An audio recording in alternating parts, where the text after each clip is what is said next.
इस interesting movie की शुरुआत में पैरासाइट पार्ट 1 के कुछ महीने बाद का सीन दिखाया जाता है। यहाँ हम देखते हैं कि अब पुलिस वालों को ये पता चल गया है कि शहर में जो मौतें हो रही थी वो पैरासाइट की वजह से हो रही थी और ये पैरासाइट इंसानों के रूप में शहर में छुपे हुए हैं। पैरासाइट से लोगों की जान बचाने के लिए पुलिस वाले जेल से एक सीरियल किलर को बाहर निकालते हैं जिसके पास पैरासाइट को पहचानने की स्पेशल सुपर एबिलिटी थी, यानी कि ये पहचान सकता था कि किस आदमी के शरीर में पैरासाइट है। इस आदमी का नाम था उरागामी। पुलिस उसके सामने एक एक करके उन लोगों को लाती है जिसके ऊपर पुलिस को शक था। उरागामी उनको देखकर पुलिस को बताता है कि इनमें से कोई भी पैरासाइट नहीं है। इसके बाद जब सिंची को उस आदमी के सामने किया जाता है तो उसे देखकर उरागामी एकदम सोच में पड़ जाता है, लेकिन कुछ देर बाद वो उसे भी एक नॉर्मल इंसान बता देता है, क्योंकि पार्ट 1 में हमने देखा था कि मिगी सिंची के सिर्फ हाथ पर ही कंट्रोल कर पाया था, इसलिए सिंची अभी भी एक इंसान था। इसी वजह से उरागामी उसे पहचान नहीं पाया था। घर वापस आते टाइम मिगी सिंची को बताता है कि उनके आसपास एक और पैरासाइट है, जिसके बाद सिंची उसे ढूंढते हुए एक पुरानी बिल्डिंग में पहुंचता है जहां पर एक पैरासाइट किसी इंसान को मारकर खा रहा था। वो पैरासाइट सिंची को देखकर उसके ऊपर हमला करता है, लेकिन सिंची मिगी की हेल्प से उस पैरासाइट को मार डालता है। वो पैरासाइट को इसलिए मार रहा था क्योंकि पार्ट 1 में सिंची ने ये कसम खाई थी कि जो भी पैरासाइट इंसानों को खाते हैं वो उन्हें ढूंढ ढूंढ कर एक एक करके मार डालेगा। यहाँ पर हम किसी को छुप कर सिंची का पीछा करते हुए देख रहे थे। ये वही रिपोर्टर था जिसे हमने पार्ट 1 में सिंची की तस्वीर लेते हुए देखा था। इसका नाम था शीरो। इसके बाद हम मेयर को देखते हैं जो इलेक्शन जीतने के बाद पूरे शहर में पैरासाइट्स का हब बना देता है। वहाँ ये सीक्रेटली अपना एक नेटवर्क चला रहा था जिसके बारे में किसी को भनक भी नहीं थी। यहाँ हम तामिया को भी देखते हैं जिसने अपने नॉर्मल ह्यूमन बेबी को जन्म दिया था। यहाँ मेयर तामिया से कहता है कि सिंची बाकी पैरासाइट्स को मार रहा है, उसे ऐसा करने से रोकना होगा, हमें उसे अपने रास्ते से हटाना होगा। लेकिन यहाँ पर तामिया उसे ऐसा करने से मना कर देती है क्योंकि सिंची और मिगी दोनों एक दूसरे से बहुत ही यूनिक तरीके से जुड़े हुए थे और ऐसा पहली बार हुआ था कि किसी इंसान के शरीर में अपने दिमाग के साथ साथ पैरासाइट की शक्तियां भी आ गई थी। इसलिए वो सिंची को ऑब्जर्व करना चाहती थी और ये चीजें ऑब्जर्व करना पैरासाइट के फ्यूचर के लिए बहुत ही ज्यादा जरूरी थी। तामिया ये बात जानती थी कि अगर कोई भी पैरासाइट सिंची के आसपास गया तो मिगी की सेंस से सिंची को पता चल जाएगा कि उसके आसपास कोई पैरासाइट है। इसलिए उसने शीरो नाम के उस रिपोर्टर को सिंची के ऊपर नजर रखने को कहा था। हालांकि शीरो को ये मालूम नहीं था कि वो एक पैरासाइट के लिए काम कर रहा है, बल्कि वो तो तामिया को एक नॉर्मल इंसान समझता था। एक दिन शीरो तामिया से कहता है कि उन्हें ये बात सबको बता देनी चाहिए कि सिंची एक मॉन्स्टर है, लेकिन यहाँ पर तामिया उसे ऐसा करने से मना कर देती है और उसे कहती है कि अगर हमने ऐसा किया तो इससे हमारी जान पर भी खतरा बढ़ जाएगा। एक दिन स्कूल से घर आते टाइम सिंची को एहसास होता है कि उसका कोई पीछा कर रहा है और कुछ दूर जाने के बाद वो शीरो को पकड़ लेता है। यहाँ सिंची शीरो को अपनी पूरी कहानी बताता है। शीरो कहता है कि तुम्हें पुलिस के पास जाकर सरेंडर कर देना चाहिए और उन्हें सब कुछ सच सच बता देना चाहिए, लेकिन सिंची को किसी के ऊपर भरोसा नहीं था क्योंकि उसकी माँ को भी एक पुलिस वाले ने ही मारा था। यहाँ बातों ही बातों में सिंची को ये पता चल जाता है कि शीरो को तामिया ने ही जासूसी करने को कहा था। इसके बाद सिंची तामिया से मिलने जाता है और तामिया से कहता है कि उसे इन सब मामलों में इंसानों को शामिल नहीं करना चाहिए। तामिया भी उससे कहती है कि तुम भी अपने बदले के लिए पैरासाइट्स को मारना बंद कर दो। ये पैरासाइट अभी अभी इंसानों को खाना सीख रहे हैं, बाद में मैं इन पैरासाइट को ट्रेन करके दूसरी चीजें खाना सिखा दूंगी और फिर वो इंसानों को खाना बंद कर देंगे। अब हम यहाँ पर देखते हैं कि सिंची ने तामिया की बात को एक टेप रिकॉर्डर में रिकॉर्ड कर लिया था और वो ये प्रूफ ले जाकर शीरो को दे देता है और कहता है कि तामिया पैरासाइट की लीडर है और वो बहुत ही ज्यादा खतरनाक है, इसलिए तुम उससे थोड़ी दूरी बना कर रहो। जैसे ही तुम उसका काम पूरा कर दोगे वो तुम्हें मार डालेगी, इसलिए ये शहर छोड़कर तुम किसी और जगह पर चले जाओ।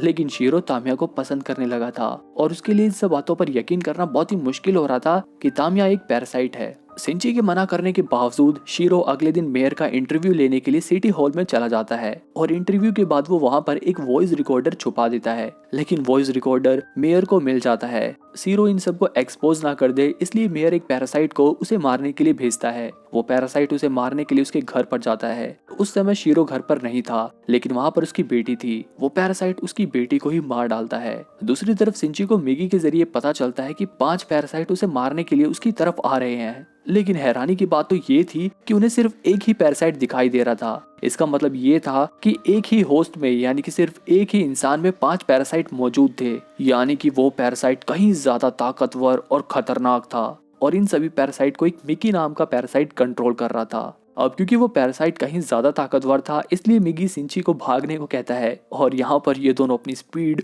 और अपने कोऑर्डिनेशन का इस्तेमाल करके उस पैरासाइट का सर धड़ से अलग कर देते हैं और जैसा कि हमने देखा था कि अगर होस्ट को यानी कि जिस इंसान के शरीर में पैरासाइट है उस शरीर को ही खत्म कर दिया जाए तो पैरासाइट मर जाते थे, लेकिन यहाँ पर होता है कुछ अलग और एक दूसरा पैरासाइट उस आदमी के हेड को अपने कंट्रोल में ले लेता है और मिकी को अपने राइट हैंड में बुला लेता है। और जिस पैरासाइट ने उस आदमी के हेड पर कंट्रोल किया था उसका नाम था गोटो। अगर आपको याद हो तो पार्ट 1 की एंडिंग में हमने एक मिस्टीरियस पैरासाइट को देखा था जिसका नाम था गोटो, और ये वही पैरासाइट था जो कि बहुत ही ज्यादा पावरफुल और खतरनाक था। इसके बाद हम तामिया को देखते हैं जो मेयर को डांट रही होती है क्योंकि उसके बार बार मना करने के बाद भी मेयर सिंची और शीरो को नुकसान पहुंचाने की कोशिश कर रहा था। यहाँ मेयर कहता है कि उन्हें उनके रास्ते में आने वाले सभी लोगों को हटाना होगा। यहाँ पर हम एक बात नोटिस करते हैं कि तामिया अब इंसानों की साइड ज्यादा लेने लगी थी क्योंकि माँ बनने के बाद उसके अंदर ह्यूमन इमोशंस बढ़ गए थे और वो अब इंसानों को नुकसान नहीं पहुंचाना चाहती थी, लेकिन बाकी पैरासाइट थोड़ी ना बदले थे। इसलिए ये बात मेयर को पसंद नहीं आती और वो अपने खास 3 पैरासाइट को तामिया को मारने का ऑर्डर दे देता है।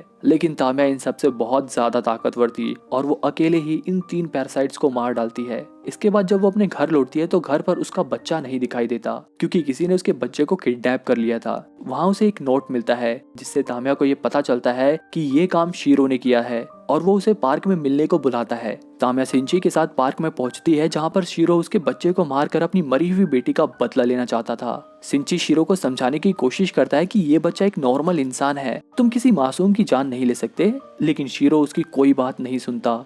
दूसरी तरफ हम देखते हैं कि पुलिस को शीरो की फाइल से पता चलता है कि मेयर ने ही पैरासाइट को सिटी हॉल में छुपा कर रखा है, इसलिए पुलिस वहां पर अपनी स्पेशल फोर्स को उनको खत्म करने के लिए भेजती है। वहां पर पहुंचकर पुलिस एक एक करके वहां के एम्प्लॉइज को बाहर निकालती है और उन लोगों में छुपे हुए पैरासाइट को आइडेंटिफाई करके जिन लोगों के अंदर पैरासाइट थे उन्हें शूट करके मार डालती है। वो लोग अपने साथ उरुगामी को भी लेकर आए थे ताकि वो लोग बिल्डिंग के अंदर घुसकर पैरासाइट को पहचान कर उन्हें मार सके।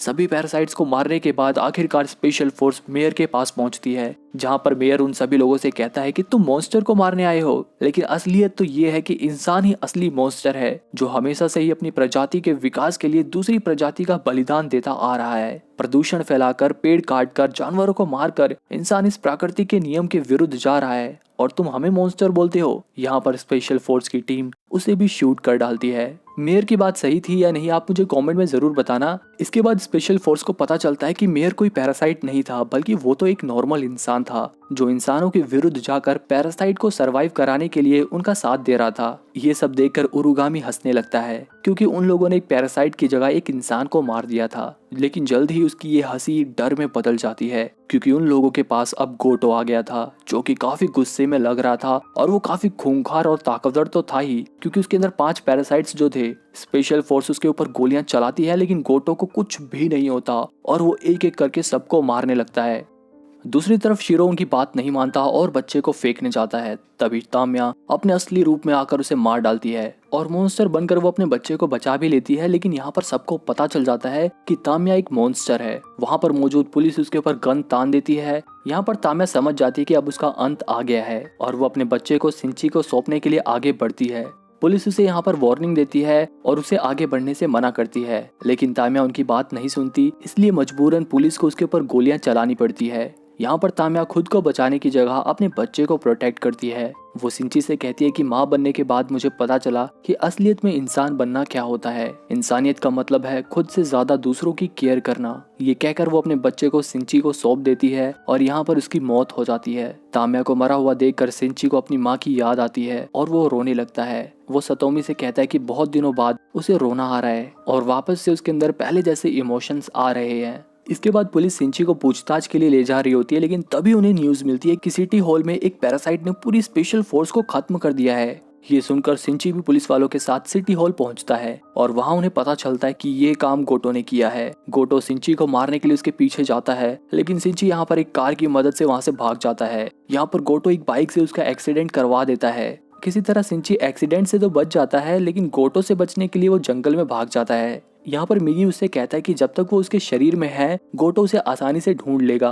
अगर किसी तरह वो दोनों अलग हो जाएं तो गोटो उन्हें नहीं ढूंढ पाएगा। जब गोटो वहां पर पहुंचता है तो मिगी और सिंची दोनों मिलकर दोबारा से उसके ऊपर हमला करते हैं, लेकिन गोटो उनके हर वार से बच जाता है। अब मिगी सिंची के शरीर से अलग होकर अकेले ही गोटो से लड़ने लगता है और सिंची को वहां से भाग जाने को कहता है। सिंची को बचाने के लिए मिगी लड़ते लड़ते खुद अपनी जान गंवा देता है। मिगी की मौत पर सिंची एकदम से टूट जाता है और भागकर सतोमी के पास जाता है। जहाँ सतोमी उसे संभालती है। अगली सुबह सिंची को पता चलता है कि मिगी का कुछ हिस्सा अभी भी उसके शरीर में है और वो धीरे धीरे ग्रो हो रहा है, क्योंकि पार्ट 1 में हमने देखा था कि मिगी ने अपने सेल्स से उसके हार्ट को ठीक किया था, जिसकी वजह से सिंची का शरीर इन्फेक्टेड हो गया था। उसके शरीर में अभी भी मिगी के सेल्स मौजूद थे। अब क्योंकि मिगी उसके शरीर में था तो गोटो उसे ढूंढ सकता था, इसलिए सिंची सतोमी से दूर चला जाता है ताकि उसके ऊपर कोई खतरा ना आए। वो गोटो को अपने पीछे लगाकर एक पुरानी फैक्ट्री में ले आता है जहाँ पर न्यूक्लियर वेस्ट को डिस्पोज किया जाता था। वहां पहुंचकर दोनों के बीच में काफी देर तक लड़ाई चलती है। लड़ाई के बीच में ही अचानक से सिंची उसके पेट में एक रोड घुसा देता है, लेकिन गोटो को कुछ भी नहीं होता।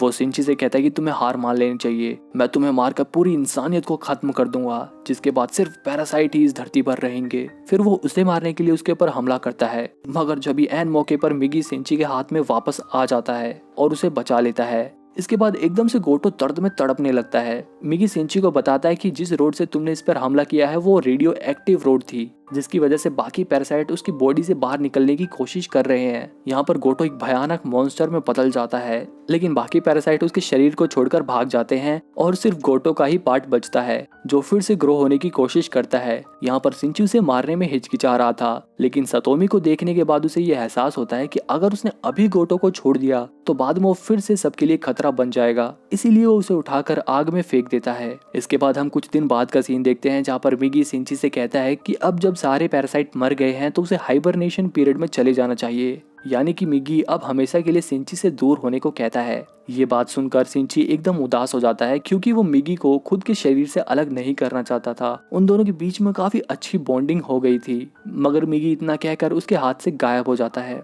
इसलिए सिंची एकदम सैड हो जाता है। अब हमें कुछ महीने बाद का सीन दिखाया जाता है जहाँ पर सिंची सतोमी के साथ एक नॉर्मल लाइफ बिता रहा था। एक दिन ये दोनों तामिया के बच्चे से भी मिलने जाते हैं। अब क्योंकि मिगी उसकी लाइफ से हमेशा के लिए चला गया था, इसलिए सिंची पहले जैसा इमोशनल इंसान बन गया था। तभी यहाँ पर वो सीरियल किलर उरुगामी सतोमी को उठाकर बिल्डिंग की छत पर ले आता है और सिंची से सवाल पूछता है कि क्या तुम इंसानों को एक असली मॉन्स्टर मानते हो जो सबसे छल करते हैं, सबको मैनिपुलेट करते हैं। यहाँ पर सतोमी उससे कहती है कि तुम जैसे लोग ही मॉन्स्टर हैं, मुझे तुम पर तरस आता है। इस बात से उरुगामी को गुस्सा आता है और वो सतोमी को छत से नीचे फेंक देता है। यहाँ पर सिंची उसे बचाने के लिए भागता है और उसका हाथ पकड़कर उसे बचा लेता है। यहाँ पर उसे एहसास होता है कि उसे बचाने में मिगी ने उसकी हेल्प करी थी और यहीं पर ये मूवी खत्म हो जाती है। मूवी के एंड सीन में हमें ये पता चलता है कि मिगी अभी भी सिंची की हेल्प करता है। अगर आपको ये मूवी पसंद आई हो तो वीडियो को लाइक करके चैनल को सब्सक्राइब कर लो और इन मजेदार वीडियो में से कोई भी वीडियो देखो।